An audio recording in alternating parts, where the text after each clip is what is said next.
It's not just the 2024 Olympic Games tickets that will be at stake, but national pride and bragging rights. 9-time African champions Nigeria and reigning African champions South Africa will clash in an explosive 2024 Women's Olympic Football Tournament. African final qualifying first leg game at the MKO Abiola National Stadium in Abuja on Friday. The return leg is billed for Tuesday at the Loftus Versfield Arena in Pretoria. The Nigeria Football Federation, NFF, through the General Secretary, Mohammed Sanusi, has urged Nigerians to troop out in large numbers to support the Super Falcons on Friday. Women's football team, the Super Falcons, held their morning training session at the Federal Capital Territory on Wednesday in a plot to have staged their South Africa counterpart, Banyana, in the final round of the Africa Olympics qualifiers. However, the team could not make it for their evening session due to visa processing issues. Head coach of the team, Randy Waldron, trained with 21 players in the morning, firming up fitness and perfecting tactics. Training will continue tomorrow alongside the official pre-match press conference. Falcons played a barren draw against Cameroon in Douala before nipping a 1-0 win in the return leg to set up this meeting with South Africa. 9-time Women Africa Cup of Nations champions Nigeria won South Africa in the 2018 WAFCON final in Ghana to pick their last title, while Banyana won Super Falcons in the opening group game of the 2022 WAFCON en route their first continental title.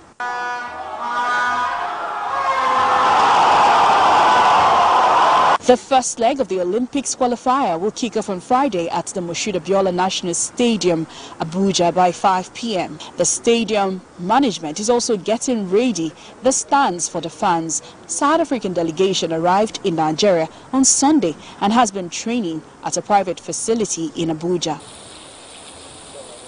Nigeria has not participated in the Women's Olympics football tournament since 2008, when the Super Falcons lost all 3 matches in the group phase in China. Jane Francis Mweze, TVC News, Abuja. All right, gentlemen, before we go to Jane Francis in Abuja, Bikeo, it's tomorrow. Yes, you can see we need our fans to storm the stadium in good numbers to provide the much needed support for the Falcons.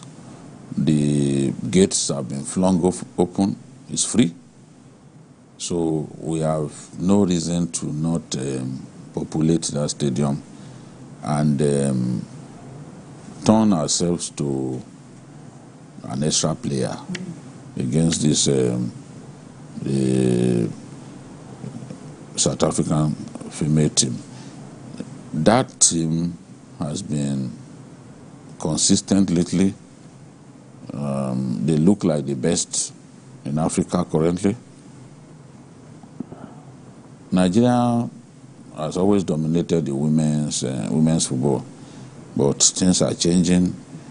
Countries like Cameroon and South Africa, they are giving us problems. South Africa came to Lagos here to beat us 2-0 the other day, and they did very well at the World Cup, you know, coming out of the group stage.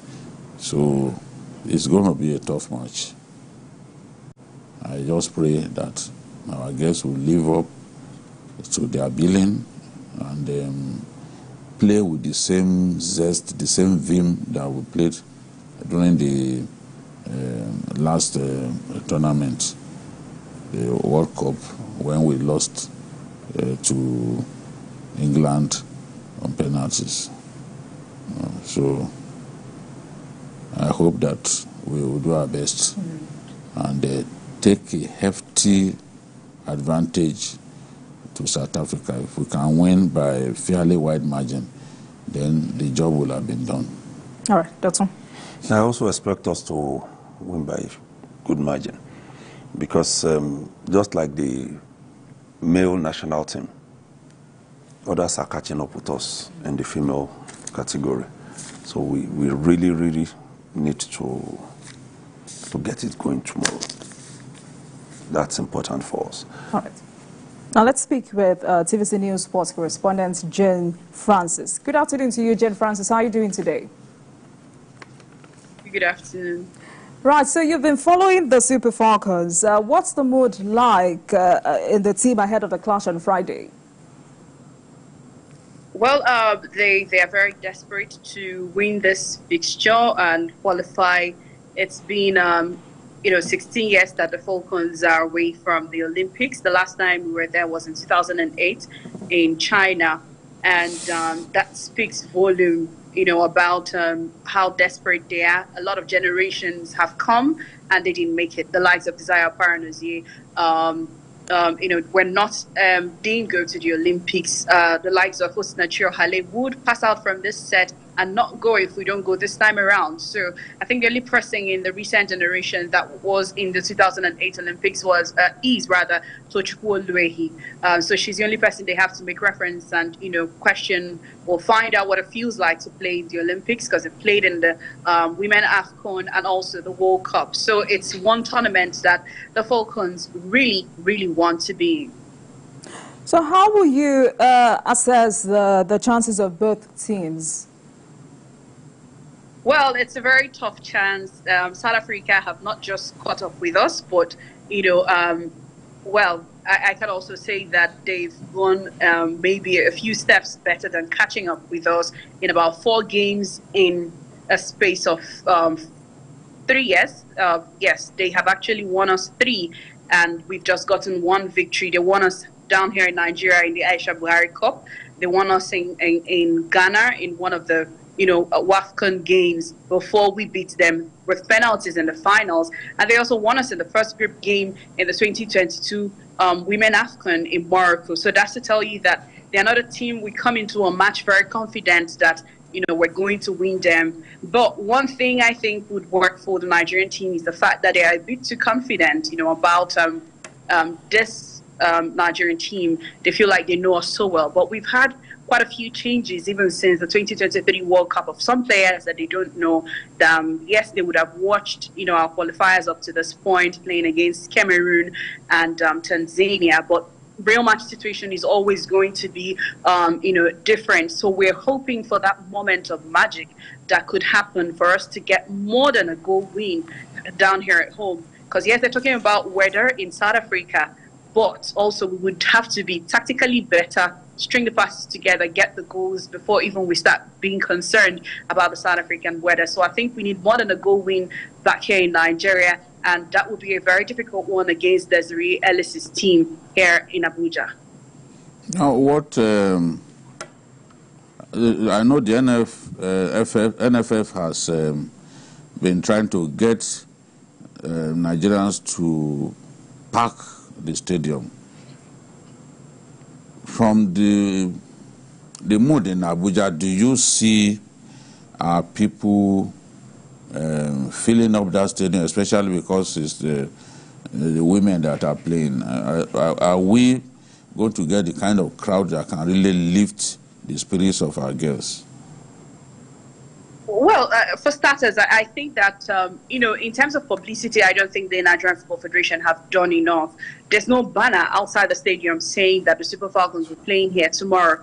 Rather, there have been e-flyers on various social media platforms. And yes, I would accept, I got my first flyer of a match that will be happening in Abuja from someone in Lagos. So how much do the people, the kind of people that they would want to actually attend this match, how much are they aware of this match? One good thing they have done for this fixture is the fact that it starts at 5 p.m. At least a lot of people would have finished from work and may be able to come into the stadium, because normally it's 4 p.m. and it's very difficult to have fans in the stadium. And we're hoping that with more push and more announcements and adverts and talk on this game, we're going to have more fans, more than we can count. Because in recent times, the fans that we see in the Super Falcons games are few numbers that you can even count. So we want to see maybe half-filled stadium tomorrow supporting the Super Falcons. All right, so I understand Ashley Plumter won't be playing tomorrow. Is this really a big blow?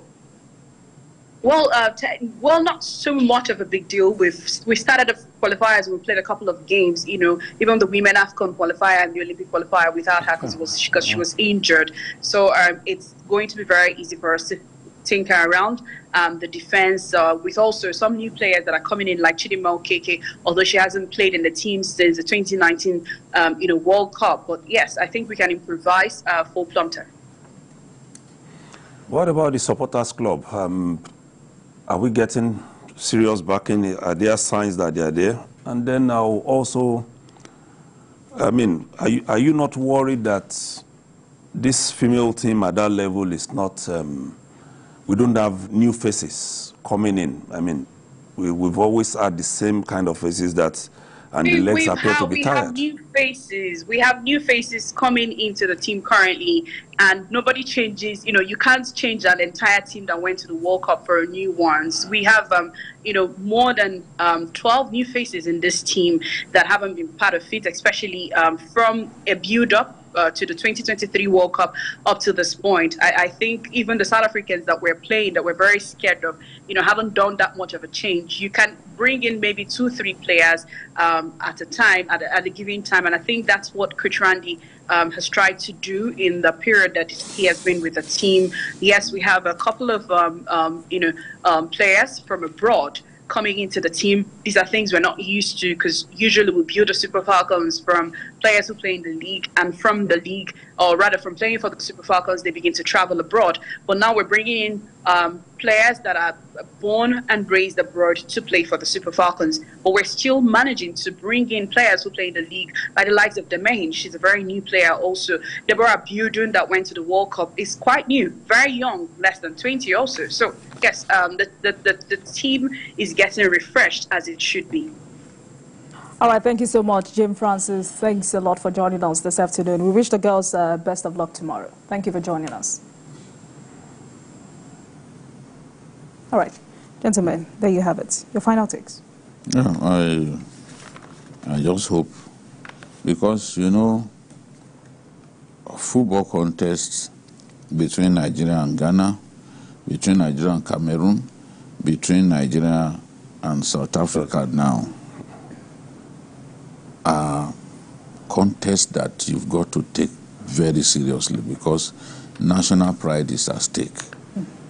These were countries that could not stand up to us some years back, But today, those countries are catching up with us the same way that some countries caught up with us in the short sprints in athletics. So we have to up our game, and these girls must realize that they are fighting for their country. They must give their best. They must defeat South Africa, so that they don't go around saying, oh, they have avenged their loss during the AFCON. So we hope our guests will not let us down. Which is what we're looking forward to. Yes, that's what they want to do. We hope our guests will not let us down. We hope they'll do a good job tomorrow, and we hope our fans will turn out in good numbers. It's very important to cheer the guests all the way to victory. Well, I stay with BKO, and believe we are good to go.